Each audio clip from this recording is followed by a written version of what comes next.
eles não conseguem sem o melhor carro. Já viu isso escrito nas redes sociais? Pois é, depois de 2022 a gente viu isso em muitos comentários referindo-se a Lewis Hamilton, que, sem o melhor carro, parou bruscamente de vencer. Mas o mundo dá voltas e agora quem não consegue mais sem o melhor carro é Max Verstappen. E tudo bem, porque nada disso diminui o piloto que Max é, como não diminuiu Lewis e tantos outros. E é disso que nós vamos falar hoje no Splash and Go. Pilotos que venciam e de uma hora para outra pararam de vencer, mas isso em nada tira deles os méritos que conseguiram na carreira. Tem alguns casos aqui, 2 de brasileiros inclusive, vale a pena comentar. Vamos lá!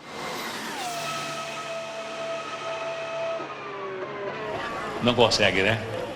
Toda vez que um piloto deixa de vencer, é batata que surjam comentários tipo, sem o melhor carro, ele não consegue. Mas e aí? Contar com um carro que deixa de ser dominante é automaticamente atestado de incompetência na sequência para esse cara? Ele deixou de ser tão bom quanto parecia, ou um carro que era melhor que o de todos o deixava com ares de imbatível? Um pouco dos dois. Na verdade, nós todos temos nossa parcela de culpa no exagero em colocar alguém num patamar muito alto quando está vencendo e na rapidez com que tiramos este mesmo indivíduo de lá assim que ele não tem mais o melhor equipamento. E como vocês sabem, já fizemos esse vídeo aqui, é normal que campeões vençam com os melhores carros num campeonato de construtores, que é a natureza da Fórmula 1. Nessa ocasião desse vídeo aqui, eu voltei na história da Fórmula 1 até 1950 para mostrar que em todas, ou quase todas as vezes, o campeão tinha o melhor carro. E quando não tinha, tinha o segundo melhor carro, muito próximo do primeiro. Mas hoje não é o tema deste vídeo, eu quero falar de 5 pilotos, 2 deles brasileiros, que pararam de vencer e que se tivéssemos redes sociais na época, como temos no tempo de Verstappen e de Hamilton, talvez víssemos posts engraçadinhos, perpetuados pelas redes sociais, dizendo, sem o melhor carro, não consegue, né? E o primeiro deles é... Em 1976, Emerson Fittipaldi resolveu dar um cavalo de pau na sua carreira e entrar numa aventura familiar. Depois de chegar na Fórmula 1 em 1970 e correr por Lotus e McLaren, o Rato, como era seu apelido, decide deixar a equipe de Ted Mayer e embarcar no projeto de seu irmão Wilson, a primeira e até hoje única equipe brasileira de Fórmula 1, a Copersucar Fittipaldi. Bicampeão naquela altura, Emerson tinha começado em 1970 na Lotus Gold Leaf e com 4 etapas já era o líder da equipe, em razão de uma fatalidade que tirou a vida da estrela do time, Jochen Rindt, em Monza. Emerson, naquela altura, era uma promessa como Oliver Behrman, Kimi Antonelli, Franco Colapinto. E com a morte de Rindt, viu-se na condição então de ter que garantir o título para o companheiro já falecido. Porque antes de morrer, Jochen tinha somado pontos suficientes para o campeonato? Talvez. Mas para isso, Emerson tinha que impedir que os adversários fizessem pontos para ultrapassá-lo. E foi o que aconteceu na primeira vitória do Brasil na Fórmula 1 e do Emerson em Watkins Glen em 1970. Resultado esse que garantiu então o campeonato para Rindt, o único campeão pós-morte da história da Fórmula 1. O resto é história. Em 71 a Lotus tem um ano ruim com o carro 56, aquele com a turbina de helicóptero. E em 72, com o modelo 72D, Emerson vence a toda poderosa Tyrrell de Jack Stewart, faturando na mesma Monza em que perdeu a vida Rindt o campeonato mundial. Em 73 ele tem um novo duelo com Stewart e seu companheiro de equipe, Ronnie Peterson, e perde. Mudando então para a McLaren e em 74 vencendo as Ferraris de Clay Regazzoni e Niki Lauda pelo seu bicampeonato. 75 foi o ano em que Emerson de McLaren lutou contra Lauda de Ferrari e dessa vez perdeu, e no mesmo grid corria seu irmão Wilson com o FD01, primeiro carro de Fórmula 1 brasileiro. Ao longo de todo esse ano, Wilson dividiu-se na tripla função de piloto, construtor e chefe da equipe. Vendo aquilo lá de dentro da McLaren, Emerson decide e em 76 deixa uma equipe de ponta para apoiar o projeto do irmão. A equipe inglesa então tem que às pressas correr atrás de um substituto, no nome de James Hunt, que conquistaria o título daquele ano num duelo contra a Lauda que vai até o final do ano, deixando a sensação de que se Emerson tivesse continuado por lá, teria vencido. Emerson nunca mais venceria uma corrida na Fórmula 1, marcaria diversos pontos, iria ao pódio ainda algumas vezes, mas tivéssemos redes sociais em 1976, você pode imaginar a enxurrada de críticas que ele teria sofrido. De muita gente dizendo que ele só conseguiu o que conseguiu a bordo de excelentes carros, que de fato eram em 72 e 74. Em 2005, a Ferrari caiu do cavalo, ou no caso, foi derrubada dele. A Fórmula 1 estava ficando de saco cheio de ver, desde 2000, a combinação Schumacher no volante de carros da Ferrari com pneus Bridgestone de Jean Todt administrando tudo com um pulso firme, desenhos de Rory Byrne e estratégias de Ross Brown, vencer tudo ou muito perto de tudo. Eles tinham levado construtores em 99, 2000, 2001, 2002, 2003 e 2004. E tirando 99, em que ficou fora da briga por um acidente, Schumacher tinha levado todos os campeonatos, 2000 a 2004. Schumacher tinha vencido corridas de todas as formas possíveis, 1, 2, 3 e até 4 pitstops. E a combinação hino da Alemanha e hino da Itália tinha virado hora de despertador para começar a fazer o almoço nas manhãs de domingo da primeira metade da década de 2000. Quem não se lembra? Quando a FIA, então, decide dar uma rasteira na Ferrari, proibindo os pitstops para troca de pneu durante as corridas, exceto em caso de furo. O mesmo jogo tinha que fazer a distância inteira de um grande prêmio. Àquela altura, a Fórmula 1 tinha duas fornecedoras de pneus, a Bridgestone fornecendo para a Ferrari, Jordan, Minardi, e a francesa Michelin para todo o resto. Minardi e Jordan, as duas a caminho do precipício e já à venda, não apitavam mais nada e a Ferrari ficou sozinha contra todas as outras na briga política. A proibição dos pitstops lhes pegou então em cheio, porque os compostos da Michelin aguentavam melhor uma corrida inteira. Quem usava outros pneus então automaticamente viu-se beneficiado e a Ferrari despencou em desempenho. Eles tinham vencido 15 de 18 corridas em 2004 e em 2005 venceriam uma, ou nem exatamente uma, porque a vitória que veio foi aquela em Indianápolis, naquela fraude, tá lembrado? Já contei essa e outras nesse vídeo aqui. Schumacher somou naquele ano 62 pontos contra 133 do campeão Fernando Alonso e 112 de Kimi Raikkonen, com 3 segundos lugares como melhores resultados, tirando a vitória de Indianápolis. Schumacher nunca foi tudo isso, só ganhava porque tinha o melhor carro. Jogador mesmo era o Birubiru e etc. Em 2022, a Fórmula 1 passou por uma das maiores mudanças de regulamento, se não a maior, de toda a sua história, retrocedendo 40 anos no regulamento e trazendo de volta o efeito solo. De 1983 até 2022, os carros necessariamente tinham que ter assoalhos chatos. Proibidos, então, estavam os túneis de Venturi, gerando muito downforce por baixo. Isso aconteceu em 83 por causa da terrível temporada de 82, que começou a ver mortes. Os carros naquela altura ainda muito frágeis, os circuitos sem estrutura e etc e tal. Segurança em primeiro lugar. Mas a mudança de filosofia tinha o objetivo de propiciar melhores corridas, e a gente pode dizer inclusive de boca cheia que funcionou. Porque com mais downforce gerado por baixo, com carros hoje bem mais seguros e em circuitos preparados, foi possível fugir daquela turbulência que impedia perseguições em alta velocidade, porque o carro de trás perdia muita pressão aerodinâmica. A Mercedes, força dominante na Fórmula 1 entre 2014 e 2020, período em que conquistou tudo,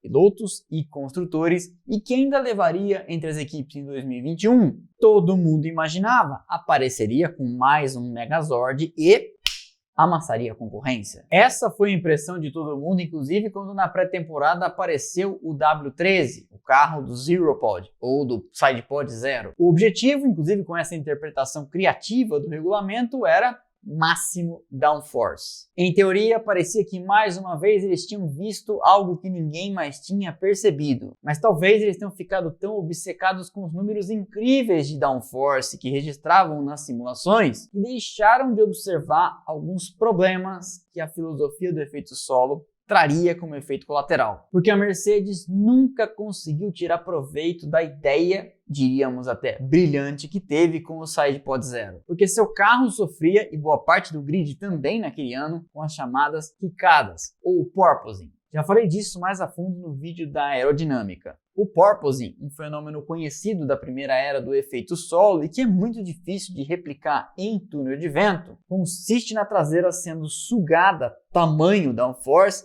a ponto de entrar em ângulo neutro, estolar e ser empurrada para cima pela suspensão. E aí, ao longo de uma reta, isso vai repetindo-se milhares de vezes. A dirigibilidade do carro, com isso, vai para o espaço e o piloto não sabe mais onde pode ir no freio e o comportamento dele fica imprevisível. Todas as equipes em 2022 sofreram com isso em alguma dimensão, mas a primeira a conseguir achar uma brecha para gerar bastante pressão aerodinâmica sem disparar o porpoising, naturalmente foi a Red Bull. E o carro da Mercedes, desde 2022 até 2023 e hoje ainda em 2024, não tem a mesma chamada janela de operação das adversárias. E isso, claro, foi um prato cheio para quem tinha Lewis Hamilton e seus 7 campeonatos atravessados na garganta. Só vence porque tem o melhor carro, chorão, mimizento e etc. Ignorando completamente, como acontece com todos esses pilotos da nossa lista e mais alguns que não couberam aqui por problemas de limite de tempo do vídeo, os feitos que possam ter sido obtidos por mais incríveis que eles sejam.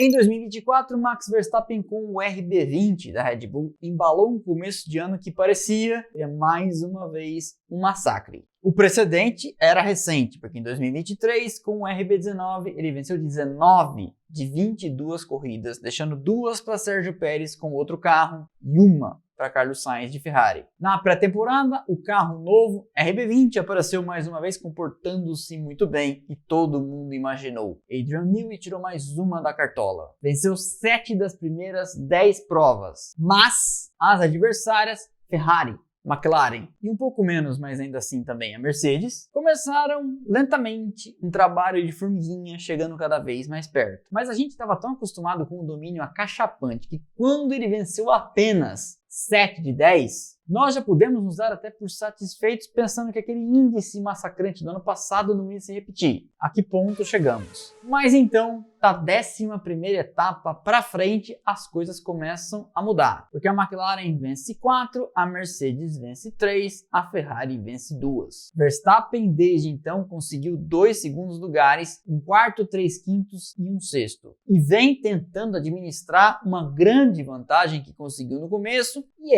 sejamos francos, ainda favorito ao campeonato. Pelo menos no momento em que eu gravo esse vídeo, 16 de setembro de 2024. Mas e aí, já podemos falar que sem o melhor carro, Max Verstappen Não consegue, né? Onde que fica a verdade? Onde foi parar o piloto que venceu 19 de 22 etapas no ano passado? Desaprendeu? Entrega para o carro autônomo do Elon Musk? Nenhuma coisa, nem outra. Nem Verstappen era capaz de abrir as águas do Mar Vermelho e atravessar com um RB19, nem é um zero à esquerda que não sabe o que fazer com o carro de 2024. Segue sendo um excelente piloto, terá seu lugar entre os maiores da história, mas o ano de 2024 serve para mostrar que às vezes a pressa em colocar alguém na prateleira de um dos maiores da história, mesmo tendo menos títulos que vários outros, pode ser razoavelmente exagerada. E sejamos francos, e em defesa do Verstappen, ele segue trabalhando duro porque sabe, campeões precisam saber também se reinventar.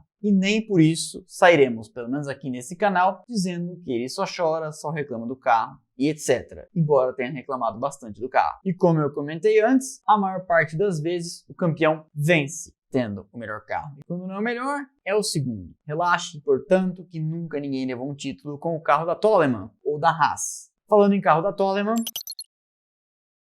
em 1992, a McLaren caiu bonito do pedestal. A organização que elevou os patamares do que uma equipe precisava ser nos anos 80, de repente pisou feio no tomate. A Williams, com Adrian Newey como Chief Designer e Patrick Head como diretor técnico, tinha pego eles no contrapé. Ron Dennis tinha colocado uma estrutura invejável de pé. Arsenal técnico e financeiro sem igual na Fórmula 1. Apoio de fábrica, primeiro da Tag Porsche e depois da Honda, ajudando não só com os motores, como com uma bela grana. Orçamentos astronômicos de parceiros de peso como a Marlboro. Fábrica de última geração, pioneira no uso de fibra de carbono e, com toda essa grana, podendo pagar pelos melhores pilotos. Venceu 84, 85, 86, 88, 90 e 91 entre os pilotos. E os mesmos anos, menos 86, entre os construtores. Uma potência. Mas quietinha no seu canto, a Williams vinha trabalhando numa invenção revolucionária que tinha começado o desenvolvimento ainda nos anos 80, a tal da suspensão ativa. Com Mansell ao volante, um cara que sempre foi veloz e é zoado aqui no Brasil em razão das galhofas de Nelson Piquet, mas era muito rápido, veio para a pista com o FW14B e mostrou-se imbatível. E Senna sentiu o golpe. A McLaren começou o ano com o MP4-6B, versão atualizada do carro vencedor e melhor carro de 1991. Tem gente que se ofende com essa afirmação, mas veja comigo, venceu mais, fez mais poles, quebrou menos, fez mais pódios.